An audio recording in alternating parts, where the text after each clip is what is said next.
Hi, this is a webinar which will take you through the application process of opening an IRA brokerage account with Scottrade. Okay, so first of all we have to select the type of account it is we're going to open, and you do that by ticking the appropriate box here. This next box will always be completed by ourselves, so you can just leave this box blank.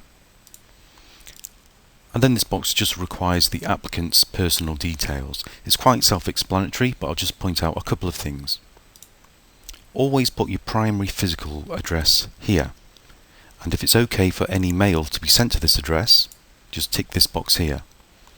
Now if there's a separate mailing address you would like to use, you still need to complete the primary physical address box, but instead insert the mailing address, your preferred mailing address, in this box, and instead tick this box here.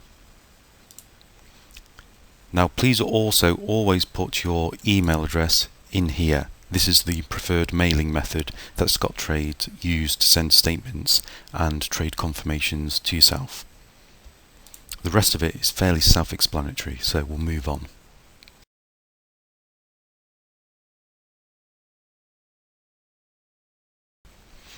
Okay, so on this form, first of all, it just asks you a few questions at the top. Quite self-explanatory, but I'm just going to run over this question here and just reiterate what exactly is a control, regarded to be a control person. Okay, so a control person is anybody who has 10% or more shareholding in a public company. So if you have a private company yourself, this won't be applicable. Or if you are a company director of any public company or an officer of that company who has the ability to make policy changes, that will mean you're a control person, so you will need to tick yes here. And I should just point out, if your spouse is any of the preceding, that will also regard you as a control person. So if your spouse is any of the company directors which I just mentioned, you will also need to tick yes here. Now if you have ticked yes to any of the above questions, the affiliation details will need to be completed here. This message here, this is just to remind you that statements and trade confirmations are emailed to you free of charge, and this is the mandatory setup. If you would like them posted to you instead, you would need to log onto your account online and follow the instructions here. This box is just if you're requiring a co-federal or custodial IRA account. And this box is for any individual who's completing this form because their employer runs what's known as a simple IRA pension scheme. This section of the form requires you to designate any beneficiaries of the IRA.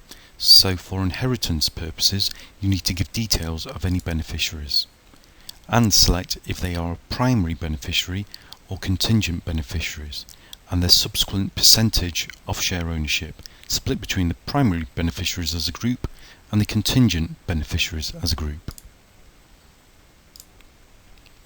Please make sure you read this box.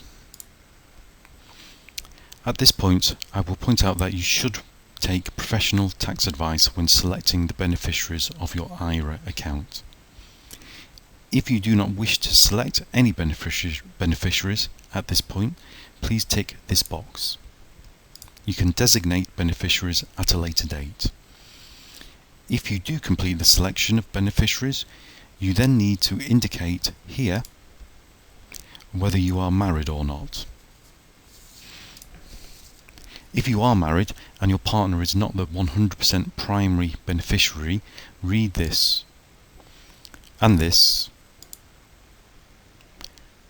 as you may need their consenting signature.